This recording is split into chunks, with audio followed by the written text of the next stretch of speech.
ప్రియమైన పాఠకులకు యేసుక్రీస్తు నామములో శుభవందనములు తెలియజేసుకొనుచున్నాను. ప్రియులారా, క్రైస్తవులమైన మనము ప్రతిదినము ఒక అధ్యాయము దేవుని వాక్యము చదువుట మన జీవితములకు, మన కుటుంబములకు ఎంతో దీవెనకరము, ఆశీర్వాదకరము. కావున ఈరోజు మనము మత్తయి సువార్త 10వ అధ్యాయము చదువుకుందాము. ఆయన తన 12 మంది శిష్యులను పిలిచి అపవిత్రాత్మలను వెళ్ళగొట్టుటకును, ప్రతి విధమైన రోగమును, ప్రతి విధమైన వ్యాధిని స్వస్థపరచుటకును వారికి అధికారమిచ్చెను.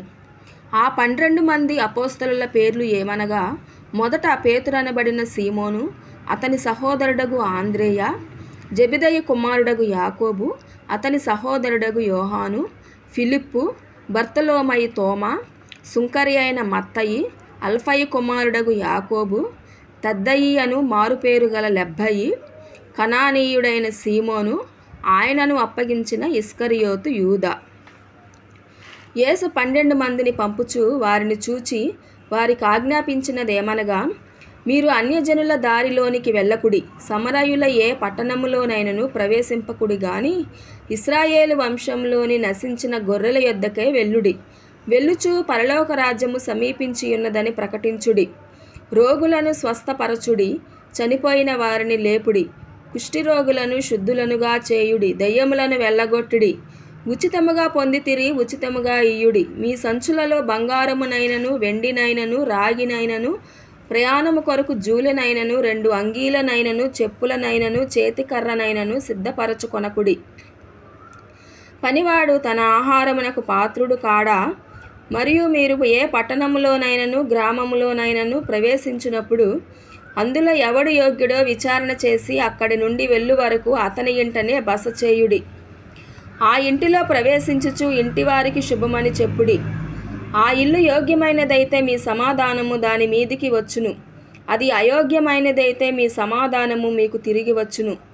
ఎవడైనను మిమ్మును చేర్చుకొనక మీ మాటలు వినకుండిన ఎడల మీరు ఆ ఇంటినైనను ఆ పట్టణమైనను విడిచిపోవునప్పుడు మీ పాదధూళి దులిపివేయుడి. విమర్శ దినమందు ఆ పట్టణపు గతి కంటే సొదొమ గొమొర్రా ప్రదేశముల గతి ఓర్వ తగినదై ఉండునని నిశ్చయముగా మీతో చెప్పుచున్నాను. ఇదిగో, తోడేళ్ల మధ్యకు గొర్రెలను పంపినట్టు నేను మిమ్మును పంపుచున్నాను గనుక పాముల వలె వివేకులను, పావురముల వలె నిష్కపటులునై ఉండుడి. మనుషులను గూర్చి జాగ్రత్త పడుడి. వారు మిమ్మును మహాసభలకు అప్పగించి తమ సమాజ మందిరములలో మిమ్మును కొరడాలతో కొట్టింతురు. వీరికిని అన్యజనులకును సాక్ష్యార్థమై నా నిమిత్తము మీరు అధిపతుల యొద్దకును రాజుల యొద్దకును తేబడుదురు. వారు మిమ్మును అప్పగించునప్పుడు ఏలాగు మాటాడుదురు, ఏమి చెప్పుదుము అని చింతింపకుడి.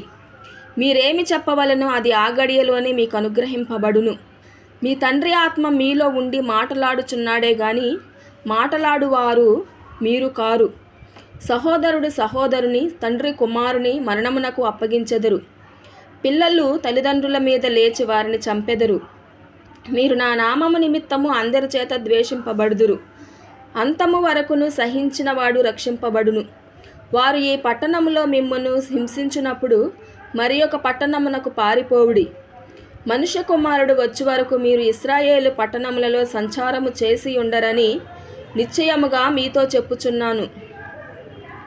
శిష్యుడు బోధకుని కంటే అధికుడు కాడు, దాసుడు యజమానుని కంటే అధికుడు కాడు. శిష్యుడు తన బోధకుని వలెను, దాసుడు తన యజమానుని వలెను ఉండినా చాలును. ఇంటి యజమానునికి బయల్జెబూలని వారు పేరు పెట్టి ఉండిన ఎడల ఆయన ఇంటి వారికిని మరి నిశ్చయముగా ఆ పేరు పెట్టుదురు కదా. కాబట్టి మీరు వారికి భయపడకుడి. మరుగైనదేదియు బయలుపరచబడకపోదు, రహస్యమైనదేదియు తెలియబడకపోదు. చీకటిలో నేను మీతో చెప్పునది మీరు వెలుగులో చెప్పుడి, చెవిలో మీకు చెప్పబడినది మేడల మీద ప్రకటించుడి. మరియు ఆత్మను చంపనేరక దేహమునే చంపువారికి భయపడకుడు గాని ఆత్మను దేహమును కూడా నరకంలో నశింపజేయగల వానికి మిక్కిలి భయపడుడి. 2 పిచ్చుకలు కాసుకు అమ్మబడును గదా, అయినను మీ తండ్రి సెలవు లేక వాటిలో ఒకటైనను నేలను పడదు. మీ తల వెంట్రుకలన్నీ లెక్కింపబడి ఉన్నవి గనుక మీరు భయపడకుడి. మీరనేకమైన పిచ్చుకల కంటే శ్రేష్ఠులు. మనుషుల ఎదుట నన్ను ఒప్పుకొని వాడెవడో పరలోకమందున్న నా తండ్రి ఎదుట నేనును వానిని ఒప్పుకొందును. మనుషుల ఎదుట ఎవడు నన్ను ఎరుగననునో వానిని పరలోకమందున్న నా తండ్రి ఎదుట నేనును ఎరుగనందును. నేను భూమి మీదికి సమాధానమును పంపవచ్చితినని తలంచుకుడి. ఖడ్గమునే గాని సమాధానమును పంపుటకు నేను రాలేదు. ఒక మనుషునికి వాని తండ్రికిని కుమార్తెకును ఆమె తల్లికిని కోడలికిని ఆమె అత్తకును విరోధము పెట్టవచ్చితిని. ఒక మనుషుని ఇంటివారే అతనికి శత్రువులగుదురు.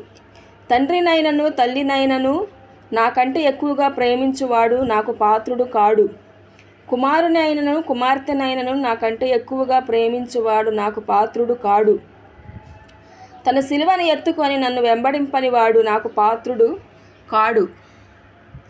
తన ప్రాణము దక్కించుకొనువాడు దాన్ని పోగొట్టుకొనును గాని నా నిమిత్తము తన ప్రాణము పోగొట్టుకొనువాడు దాన్ని దక్కించుకొనును.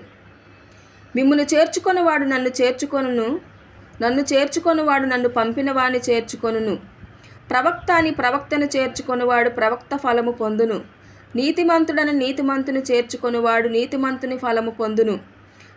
మరియు శిష్యుడని ఎవడు ఈ చిన్నవారిలో ఒకని గిన్నెడు చన్నీళ్లు మాత్రము త్రాగనిచ్చునో వాడు తన ఫలము పోగొట్టుకొనడని నిశ్చయముగా మీతో చెప్పుచున్నాను. దేవుడు ఈ వాక్యమును దీవించునుగాక.